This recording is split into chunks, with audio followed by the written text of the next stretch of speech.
Hello दोस्तों, नमस्कार। उम्मीद करता हूँ आप सब अच्छे होंगे। एक बार फिर से हमारे यूट्यूब चैनल में आप सभी का स्वागत है। आज हम बात करेंगे टैली ERP9 के अंदर मल्टीपल टॉपिक्स के बारे में। तो चलिए स्टार्ट करते हैं।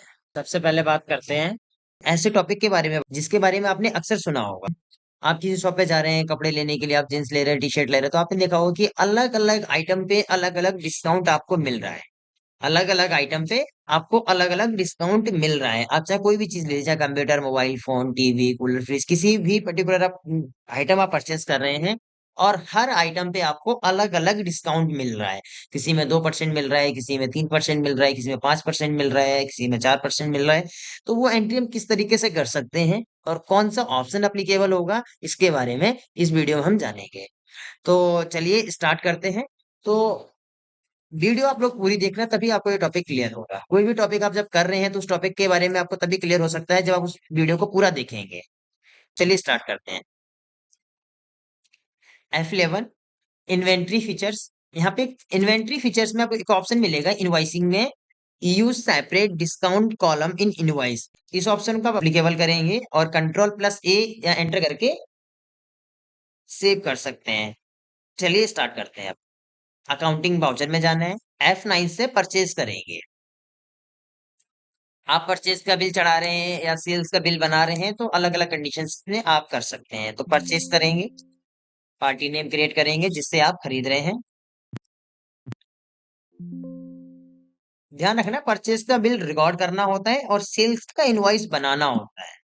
परचेज का तो आपके पास पहले से इनवॉइस बना है, उसको आपको रिकॉर्ड करना होता है।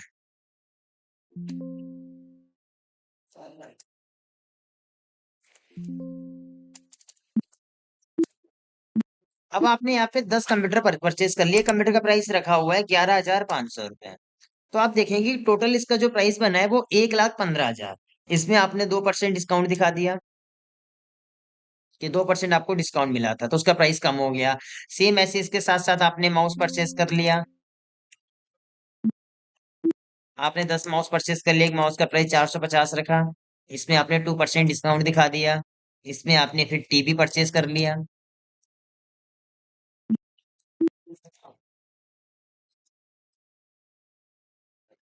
तो इस तरीके से आप इसमें ये बिल चढ़ा सकते हैं। जो आपके पास परचेस का बिल है उसे आप चढ़ा सकते हैं। चलिए एक बार चेक कर लेते हैं। चेक करने के लिए आप बाहर आके स्टॉक समरी में जाएंगे। तो जब आप स्टॉक समरी में जाएंगे तो देखो इनका जो प्राइस था, जो रेट है इनका, वो चेंज हो गया। चेंज इसलिए होगा क्योंकि आपने 10 कंप्यूटर जब परचेस करे थे, कंप्यूटर का 11,500 का प्राइस रखा था।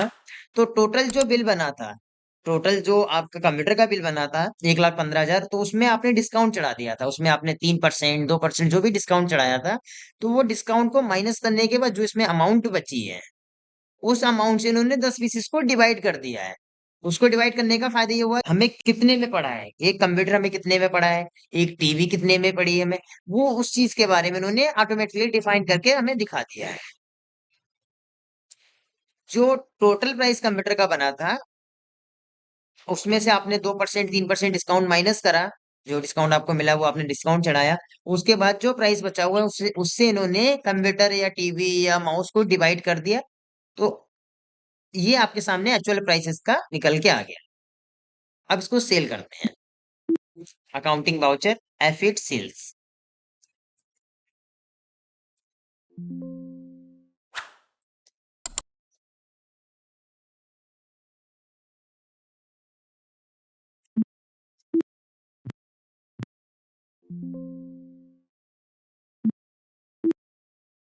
चलिए मैं सेल कर रहा हूँ फिलहाल टीवी। तो मैंने क्या करा, 8 टीवी सेल कर दिए। टीवी का प्राइस रखा है 32,000। तो ये प्राइस टोटल बना इसका। अब इसमें मैंने उसको दिया सामने वाली पार्टी को 4% का डिस्काउंट। सेव कर देंगे इस एंट्री को। एंट्री को सेव करने के बाद आप चेक कर लेंगे प्रॉफिट एंड लॉस में आपको प्रॉफिट हुआ या लॉस हुआ है। तो जब प्रॉफिट एंड लॉस में आएंगे तो आप देखेंगे कि आपके पास जो आपने परचेज करा था वो कितने का करा, सेल कितने का करा, और इसमें अभी क्लोजिंग स्टॉक भी है। तो इस हिसाब से हमारा ग्रॉस प्रॉफिट और नेट प्रॉफिट अभी मैच कर रहा है क्योंकि इसमें कोई भी एक्सपेंसेस नहीं हुआ है। अब हम बात करते हैं एडिशनल कॉस्ट ऑफ परचेज का यूज क्यों होता है और कैसे होता है और कब होता है। सबसे पहले समझ लेते हैं truck additional cost of purchase है क्या। Truck additional cost of purchase का मतलब होता है परचेस करते समय जो भी हमारे एडिशनल खर्चे होते हैं, ट्रांसपोर्ट का है, वेजेस का है, फ्लाइट चार्जेस है, इनको किस तरीके से आप परचेस के बिल में शो कर सकते हैं। दूसरी चीज, परचेज के बिल में शो करना एक अलग चीज होती है और परचेज की वैल्यू में ऐड करना एक अलग चीज होती है। अभी होता क्यों है, तो जब आप किसी, आप सपोज आपकी कोई शॉप है, उसके लिए आप होलसेल में कोई सामान परचेस करके लेके आ रहे हैं, 2 लाख 10 लाख 5 लाख का जो भी आप सामान परचेस करके लेके आ रहे हैं, और इसको लाने में 2-3 हजार रुपए का आपका एडिशनल खर्चा हो गया, तो उसको किस तरीके से आप बिल में शो करेंगे, और बिल के साथ शो करने के साथ साथ आपकी परचेस की वैल्यू में भी इसे ऐड होना चाहिए। तो चलिए स्टार्ट करते हैं। F11, inventory features. Inventory features के अंदर परचेस मैनेजमेंट के अंदर track additional cost of purchase, इस ऑप्शन को अप्लीकेबल करना है। एंटर करके या कंट्रोल+A करके इसे सेव कर देंगे। तो पहले तो इस ऑप्शन को अप्लीकेबल करके क्या इफेक्ट आता है, क्या चेंजेस आते हैं वो समझ लेते हैं, फिर इसके बाद जो लेजर क्रिएट करने के बाद क्या चेंजेस आते हैं उनको समझ लेते हैं। अकाउंटिंग वाउचर F9 से परचेज करेंगे। जैसे मान लिया हम HP के 500 कंप्यूटर परचेज कर रहे हैं, कंप्यूटर का प्राइस रखा 11,500, आने जाने का ट्रांसपोर्ट का खर्चा आ गया इसमें 10,000 रुपए। तो आप देखेंगे ऊपर का जो बिल बना हुआ है, 500 कंप्यूटर आपने परचेस करे हैं, 11,500 में एक कंप्यूटर परचेस करा है, टोटल 57,50,000 का परचेस करा है, और 10,000 रुपए आपका एडिशनल चार्जेस जो आपके ट्रांसपोर्ट के लग गए आने जाने में, वो आपने इसमें शो कर दिया। तो टोटल जो वैल्यू होगी वो 57,60,000 रुपए होगी। ठीक है, अब इसका क्या चेंजेस अंदर पड़ता है वो देख लेते हैं। सेव कर देंगे इस एंट्री को। चेक करने के लिए आप जाएंगे display, inventory book, stock item, यहाँ सेलेक्ट करेंगे आप HP कंप्यूटर। तो देखेंगे यहाँ पे जो आपकी वैल्यू निकल के आई है इसकी, वो 57,50,000 की ही आई है। मतलब यहाँ पे वैल्यू शो नहीं हुई है। लेजर चेक कर लेते हैं एक बार, अकाउंट बुक, लेजर और ट्रांसपोर्ट। तो देखेंगे यहाँ पे लेजर की भी वैल्यू शो हो रही है, मतलब लेजर की भी वैल्यू शो हो रही है। अब मैं आपको बताता हूँ कि इस ऑप्शन को अप्लीकेबल करने के बाद, इसके जो कंडीशंस है उनको पूरा करने के बाद क्या चेंजेस आता है। ये नॉर्मल एंट्री आपको समझ में आ गई होगी। अब चलते हैं अकाउंट इन्फो। अभी तक हम लेजर क्रिएट कर रहे थे, एक छोटा सा चेंजेस करना है जो कि ग्रुप में जाके कर, यहाँ सेलेक्ट करेंगे आप, अल्ट में जाके indirect expense, group, alter, indirect expenses. यहाँ पे एक चेंजेस मिलेगा आपको सबसे लास्ट में, मेथड ऑफ अलाउ। यहाँ पे ये पूछ रहा है आपका जो परचेस इनवाइस है उसे आप किस बेसिस पे, अगर आपका कोई एक्सपेंसेस वगैरह है या कोई भी एडिशनल चार्जेस आप इसमें यूज करना चाहते हैं, तो किसके बेसिस पे यूज करना चाह रहे हैं, वैल्यू के बेस पे या क्वांटिटी के बेस पे। तो क्वांटिटी के बेस पे नहीं कर सकते क्योंकि जो आपका ट्रांसपोर्ट का निकल के आएगा वो टोटल वैल्यू के हिसाब से आएगा। तो इसे वैल्यू वाइप कर लेंगे और इसे सेव कर देंगे। अब एक एंट्री दोबारा कर लेते हैं, अकाउंटिंग वाउचर, सेम F9 से परचेस, एक न्यू पार्टी नेम क्रिएट कर लेते हैं।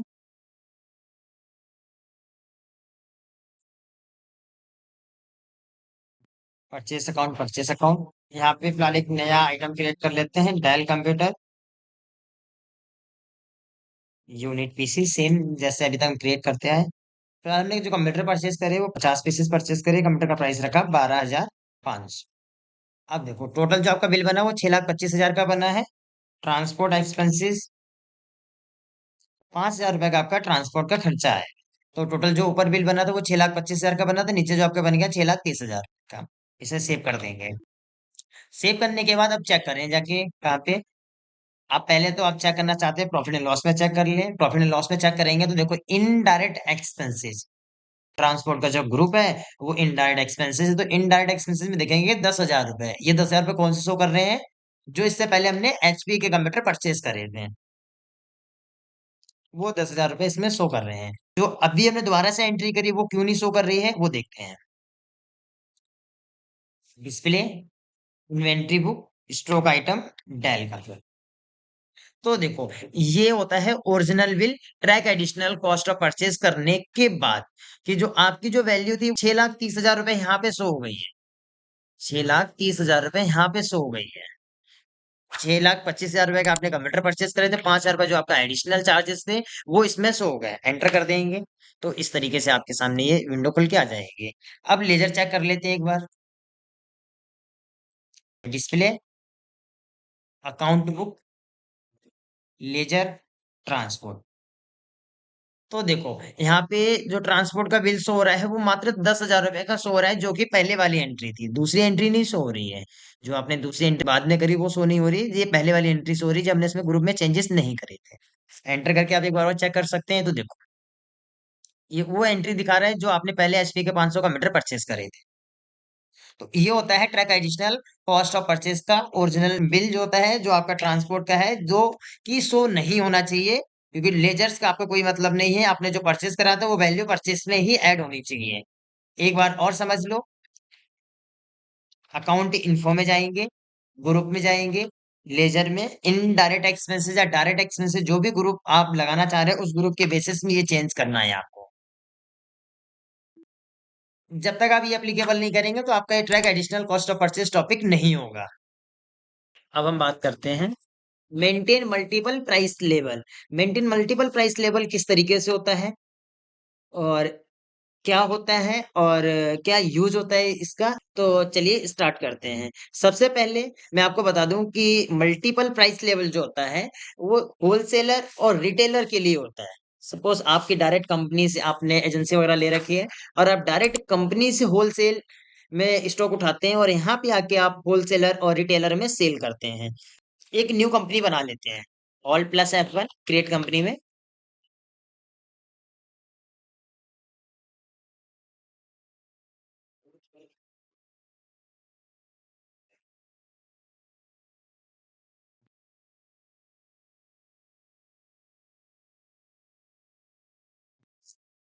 इसके बाद जब आप सेल करेंगे, क्योंकि मल्टीपल प्राइस लेवल जो टॉपिक है उसमें ओनली सेल होता है, उसमें ओनली सेल होता है, परचेस नहीं होता है। तो उसके लिए आपके पास पहले स्टॉक होना चाहिए। तो पहले मैं स्टॉक समरी में चेक कर लेते हैं कि स्टॉक है या नहीं।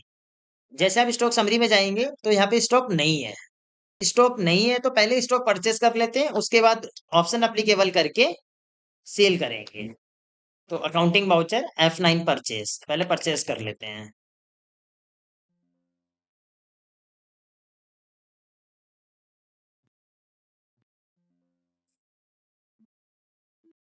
परचेस लेजर,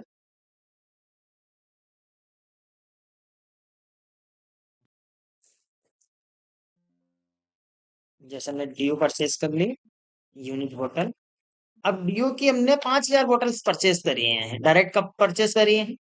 और डीओ जो है हमारे पास वो 1 लीटर वाली है, 1 लीटर वाली है। तो 1 लीटर वाली 5,000 बोतल परचेज कर ली। तो डीओ की जो 1 लीटर की बोतल का जो प्राइस होता है वो रिटेलर में जो बिकती है वो 50 रुपए की बिकती है। पर हमने इसमें 5,000 बोतल परचेज करी है, तो इसका जो प्राइस हमें पड़ा है वो 25 रुपए का पड़ा है। एक लिम्का है, लिम्का 2 लीटर वाली है, जो रिटेलर जो उसका प्राइस रहता है वो 100 रुपए का रहता है, और इसमें भी हमने 5,000 बोतल परचेस करी है। इसका प्राइस रखा 55 रुपए। ये स्टॉक हमने परचेज कर,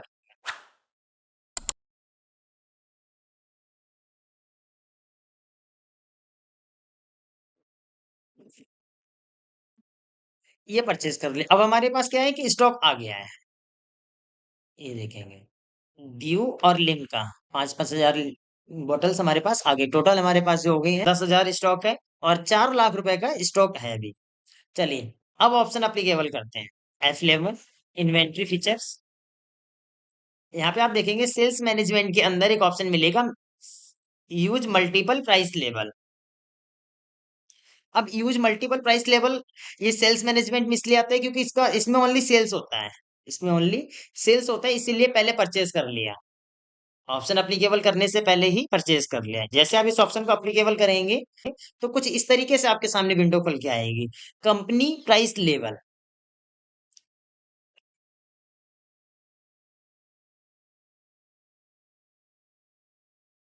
होलसेलर, और एक और बनाना है, क्योंकि यहाँ पे आप दोनों को सेल करेंगे, आप होलसेलर को भी सेल करेंगे और रिटेलर को भी सेल करेंगे।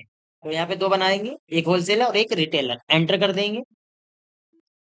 एंटर करने के बाद अब आप जाएंगे इन्वेंट्री इन्फो, इन्वेंट्री इन्फो। अब देखेंगे इससे पहले यहाँ पे ऑप्शन आ रहा था stock group, stock item, unit वगैरह का ऑप्शन आता है। यहाँ पे एक ऑप्शन और ऐड है, प्राइस लिस्ट। इसमें आपको प्राइस लिस्ट बनानी है। All item, price level. अब आप किसकी लिस्ट बना रहे हैं, पहले होलसेलर की बना रहे हैं या रिटेलर की बना रहे हैं? तो पहले बना लेते हैं होलसेलर की, एंटर करेंगे। ड्यू, अगर हमारे पास से होलसेलर 500 बोतल खरीदता है, अगर होलसेलर हमारे पास से 1 लीटर वाली 500 बोतल खरीदता है, तो उसे एक बोतल पड़ेगी 35 रुपए की। और अगर वो 1000 बोतल खरीदता है तो उसे पड़ेगी 33 रुपए की। और अगर वो इससे भी ज्यादा जाता है, जैसे अब मान लिया कि 3000 बोतल हमारे पास से खरीदता है, तो उसे एक बोतल पड़ेगी 30 रुपए की।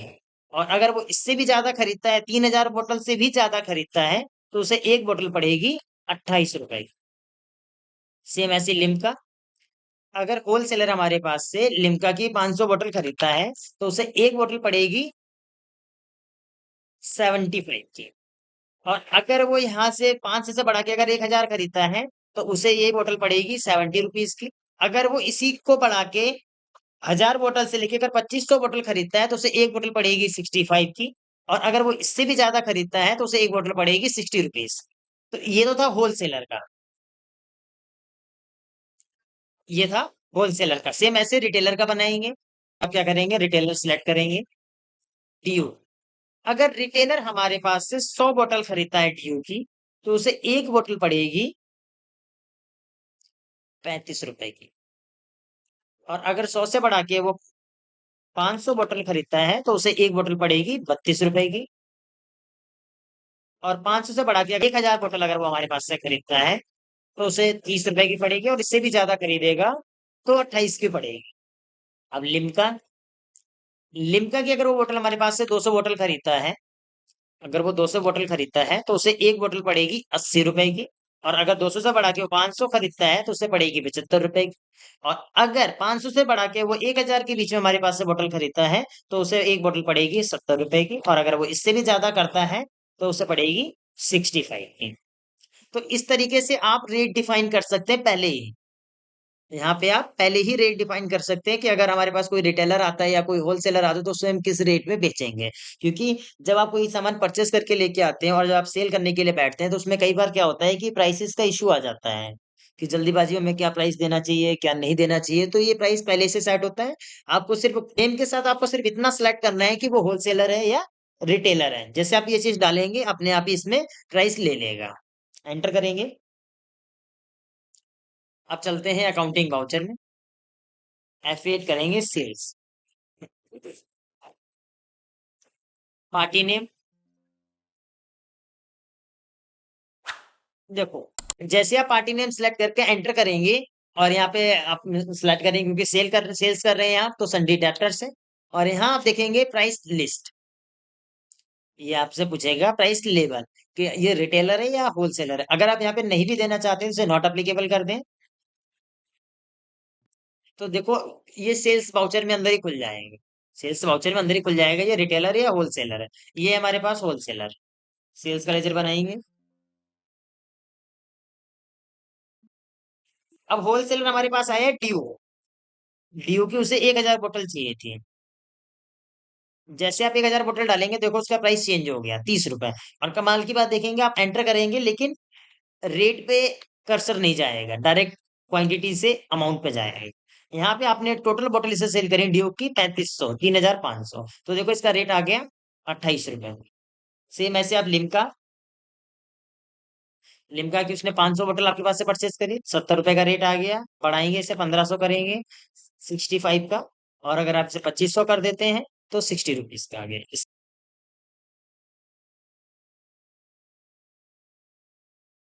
नरेशन लिखेंगे।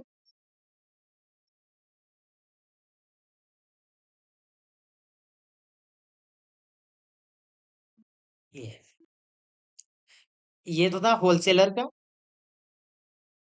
ये होलसेलर का था। आप करेंगे रिटेलर का। एक लेजर क्रिएट करेंगे, पार्टी नेम,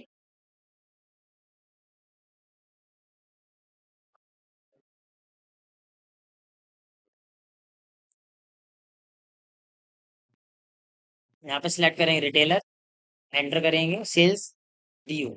तो ड्यू के से आपने 100 बोतल्स रखी तो इसका रेट आ गया 32 रुपए। और अगर आप 50 बोतल्स रखेंगे तो 35 रुपए का जो रेट है। और इससे अगर आप बढ़ाते हैं, जैसे आपने 500 बोतल कर दी तो 30 रुपए है, और 1000 अगर बोतल आप करते हैं तो 28 रुपए का रेट है ड्यू का। क्योंकि ड्यू जो है वो 1 लीटर में 50 रुपए में ये सेल होती है रिटेलर में, जो शॉपकीपर सेल करते हैं। सेम ऐसे ही आप लिम्का की 100 बोतल्स अगर आप रखते हैं, जैसे आपने 200 बोतल्स रखी तो 75 का है, और अगर आप 100 रखेंगे तो सी का रेट है। और इसमें अगर 500 करते हैं तो 70, 1000 बोतल करेंगे तो 65, और अगर आप इसमें 2000 बोतल करते हैं तो भी 65 का है, क्योंकि ये आपने जो रेट पहले डिफाइन करा होगा सेम वही रेट इसमें आया। नरेशन रिपीट कर लेंगे कंट्रोल प्लस आर करके, और यहाँ पे नेम चेंज करेंगे, क्योंकि नरेशन सेम ही रहनी है तो सिर्फ नेम चेंज होना है, तो आप इस तरीके से कर सकते हैं। एंटर कर देंगे। चेक करने के लिए सबसे पहले आप स्टॉक समरी में चेक कर सकते हैं कि आपके पास ड्यू की 500 बोतल पड़ी हुई है, बाकी की आपने सेल कर दी है। लिम्का कंप्लीट सेल हो गया। लिम्का की जो बोतल थी वो सारी सेल हो गई है, ड्यू की 500 बोतल आपके पास है। इसके बाद प्रॉफिट एंड लॉस देखेंगे, तो प्रॉफिट एंड लॉस में देखेंगे 4 लाख का टोटल परचेज हुआ है, और 4,36,000 का सेल है, और 12,500 का क्लोजिंग स्टॉक है। तो उसके बेस पे आपको 48,000 का प्रॉफिट हुआ है। नेट प्रॉफिट जो हुआ है 48,500 का नेट प्रॉफिट हुआ है। इसमें अभी आपके एक्सपेंसेस ऐड नहीं है। जब एक्सपेंसेस करोगे तो वो एक्सपेंसेस माइनस हो जाएंगे। अभी नेट प्रॉफिट और ग्रॉस प्रॉफिट सेम दिखा रहा है। जब आपके एक्सपेंसेस ऐड हो जाएंगे तो ग्रॉस प्रॉफिट इतना ही दिखाएगा और नेट प्रॉफिट कम हो जाएगा।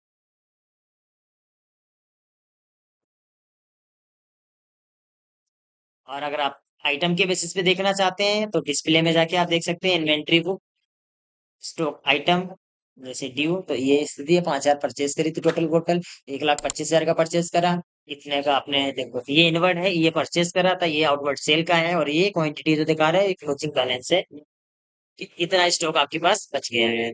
अब हम बात करते हैं कंपनी लोगो। अब देखो कंपनी लोगो क्या होता है। सपोज करो आप किसी कंपनी में जॉब कर रहे हैं, और उसके साथ साथ आपको मैनेजर ने आके बोला कि सर जो आप हमारा बिल प्रिंट कर रहे हैं, जो हमारा आप सेल्स का जो बिल बना रहे हैं, जो आप बिल प्रिंट कर रहे हैं, उस बिल में आपकी कंपनी का नेम तो शो हो रहा है।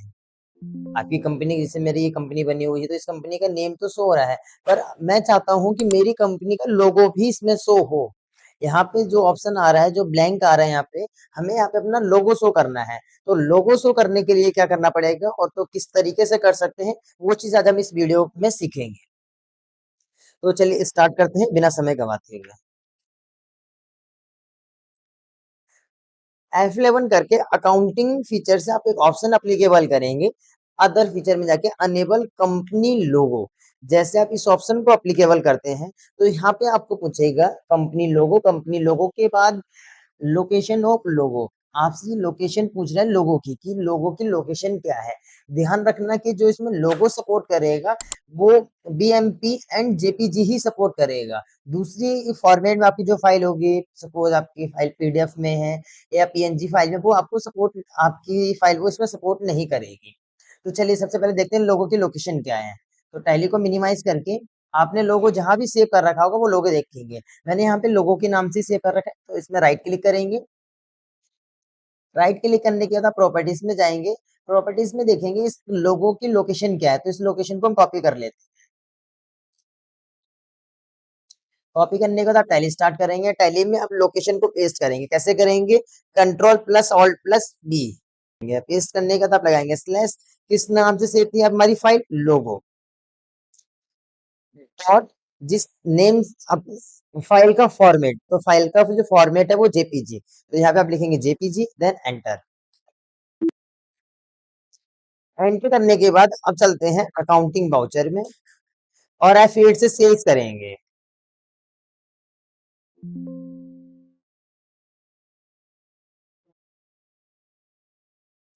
सेल कर रहे हैं तो जो पार्टी नेम क्रिएट होगा वो हमारा डेप्टर्स होगा। आप क्या आइटम सेल कर रहे हैं वो आप आइटम इसमें सेलेक्ट करेंगे। देन आपके आइटम का जो प्राइस है वो रखेंगे। ऑल्ट प्लस पी करेंगे, तो alt plus P, then enter. तो जैसे आप एंटर करेंगे तो ऑल्ट प्लस जेड के साथ आप जूम कर सकते हैं। तो देखो ये कंपनी लोगो आपके सामने शो हो गया। जो भी आपका लोगो बना होगा वो लोगो आपका इसमें शो हो जाएगा। और ये प्रिंट करके दिखा सकते हैं आप उन्हें कि हाँ, इस तरीके से हमारा ये लोगो बन जाता है। इसीलिए इस टॉपिक का नाम है कंपनी लोगो। आपके जो बिल हैं, उनको आप लोगो के साथ कैसे प्रिंट कर सकते हैं। उम्मीद करता हूँ आप लोगों के ये टैली के सारे टॉपिक क्लियर होंगे। अगर किसी तरीके का डाउट है तो हमें कमेंट करके बता सकते हैं।